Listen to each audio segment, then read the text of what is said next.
correspondence, right? And the latest is sending our homemade videos as DVDs. Why send a VHS when it's as easy to do it as we're about to show you? And it's almost a little more permanent, and it's not going to wear out with age. We like DVDs. We like DVDs and it's cheaper to mail. And you know what? But make sure grandma or mom or dad or whoever you're sending this to actually has a DVD player. Yeah, because grandma put it in the CD player if she's even got that. She'll try to put it in the cassette. And you get that. Yeah, she'll put it on the old phonograph, and it'll just ruin the thing. We highly recommend if you don't have a lot of video, you want to transfer, if you're buying a new camera, get a 1394 camera. We pried this out of Roman Loyola, one of our chief web editors' hands. Really, really nice, the Canon here. 1394 is just the way it's going to connect from the camera to the PC, and that's the new fast way of doing it. It's also called FireWire or iLink if it's a Sony product. And they're all the same thing, which is the funny part, no matter what they call it. The cool thing about 1394, it brings the mini DV or digital 8 video off of the camera and sends it directly into the computer in a digital format. Now that thing you were just seeing on the screen for a second there, that's the Dazzle. I want to call it the Dazzle Hollywood. I always get confused in this one. Hollywood DV. Dazzle Hollywood DV-Bridge. And what this does, again, it's a 1394 device. We should say if you don't have 1394 ports in your system, you're going to need to get 1394 installed in your system. Yeah, and everyone should have slide up here a bit and check it out. We've got a regular composite video in, S-video in, and your audio, so you can use the output from your cameras, the output from a VHS deck. And what this does is convert that into digital video, and then it spits it out over another 1394 cable on the back there. And that way it's got nice digital video going into your computer. Your computer, you can do this on slower computers, but it really helps to have at least a gigahertz processor, 20 gigabytes of hard drive space. It's amazing how much space even digitally compressed video takes up. Again, a FireWire card, you can pick one of those up for around $30. You're going to need a DVD burner. Those are finally down, and some of them are actually under $300 now. And you're going to need editing or burning software. A lot of times they'll actually come bundled with a DVD burning DVD-R. Yeah, it should. I mean, don't buy a DVD player or burner if it's not coming with the right software. It's funny. Well, it's funny. The prices are getting down so low. They're starting to strip out some of the added software. Video editing, we love. Pinnacle's got some great video editing products. Actually, we can show you up here as we close that system out. And actually, the Hollywood, the Dazzle, excuse me, the Hollywood DV Bridge. Want to say that with me? Dazzle Hollywood DV Bridge. I don't see what the difficulty is. Yeah, you say it. Hollywood Dazzle DV Bridge. That's what I thought. Open up here. It was really nice. We opened up a project in here. It took us a few minutes to burn it. Where did it go? There's our home DVD. And it's very simple editing capabilities inside of this. But the nice thing it does is it actually allows you to burn it pretty quickly. But again, most of these you'll go through, you'll play, you'll set up, you can test it out in the software. We did this hours ago, a matter of hours ago. This is our morning production meeting. 5 minutes to set this up. There's Morgan, and that's Roman. He's the guy who owns the camera. In the back. Sarah, looking as normal. And there's the kid. Yeah, what's going on, man? He's got the anti-paparazzi mode coming on here. I know, like Patrick is like sticking his camera. It's like 8 in the morning.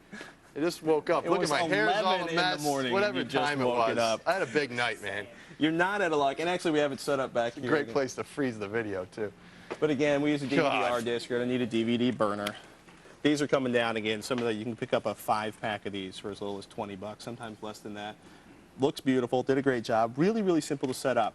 It's going to cost you some money. You're talking about around $300 to $400 for the DVD burner. If you buy additional software like Pinnacle Studio or something, that's usually another $100 for that. And these discs are costing about $5 a piece. You can hit the pause on the DVD player. I want to play more. I want to get it off of me. Trying to roll it ahead a little bit. 33 megahertz. You're running it at 100 megahertz or toss, and then you'll get the 183. Then start playing around with overclocking it. What he said. Yeah. That's going to do it. That's going to do it for this edition of Screen Savers. I'm Martin Sargent. And I'm Patrick Norton. Thank you for joining us. We'd like to thank our guests Scott Collins and Chris Devona. And for the rest of you, go to Baja.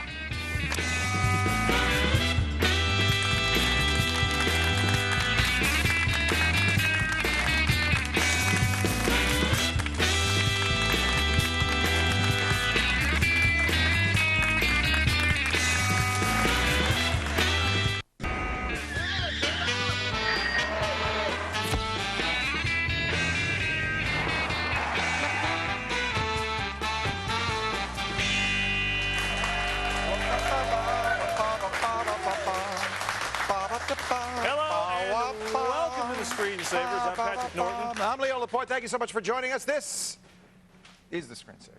Yeah. The show where we do the coolest things. I mean, cool like liquid nitrogen cool. We answer tech's toughest questions in a cool and hip fashion. Word. We also... Why do people laugh when I say word? Go ahead, you be hip for a while.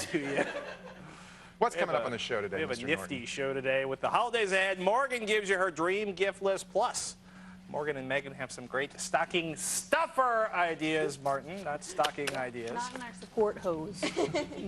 And it's not stalking tips either. No, people don't need tips on that. No. Morgan's actually wearing one of her items already. I see that on your wrist.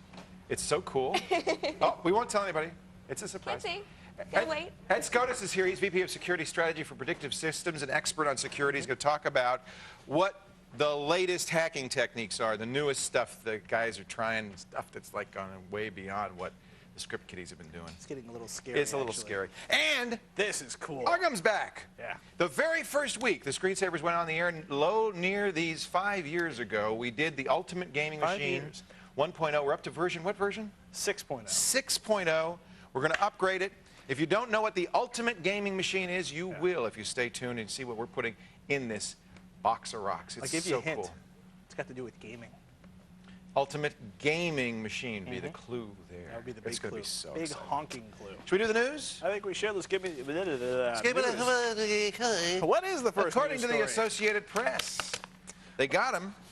Israeli police, in cooperation with the FBI, that's our people, nabbed a hacker who's responsible for stealing 80,000 credit card numbers. That's a lot of credit card numbers. 80,000 from, this makes me mad, an unnamed American electronics company. 24-year-old David Sternberg is accused of breaking into a company. All the police will say is that it sells CD-ROMs and DVDs. Well. But they won't say. Now, if you were one of their customers, that's your credit card. Right. The guy had, but they won't say who it. I wish they would say who it was. It's interesting whether that he'd be curious to find out if he used them. He used them. Whether Well, this has happened before. I mean, our buddy Kevin Mitnick had quite a few credit card numbers. One or two. Several tens of thousands, and I took, I think, mostly from Netcom, which is an internet service provider. And his claim was, hey, I was never going to charge anything with those. I was using them to change my identity. Not identity theft, but just, so he could be somebody else. Just going to let that one, that sink in. Yeah. Speaking at a broadband conference last week, actually formerly known, it's basically a cable convention, Comcast CEO Brian Roberts called personal video recorders the Napster of the future. Let me see. Is that a good thing or a bad thing? Well, actually, the rough idea is that Roberts wants cable companies to keep content in the control of cable operators rather than consumers. Because consumers don't know what to do with their content. No, I think it's to secure a constant revenue stream. Basically, he's saying he finds video on demand being threatened by PVR. Yeah, heck yes. Why? Video on demand, you go, you pay your $3, you get your movie when you want it. Oh, no. You're thinking of pay-per-view. Oh. VOD, in fact, HBO's doing it, a couple of other. Imagine if you could pay a fee, something like $10 a month. HBO, you can do this in many markets, and watch any HBO show for that month at any time. Really?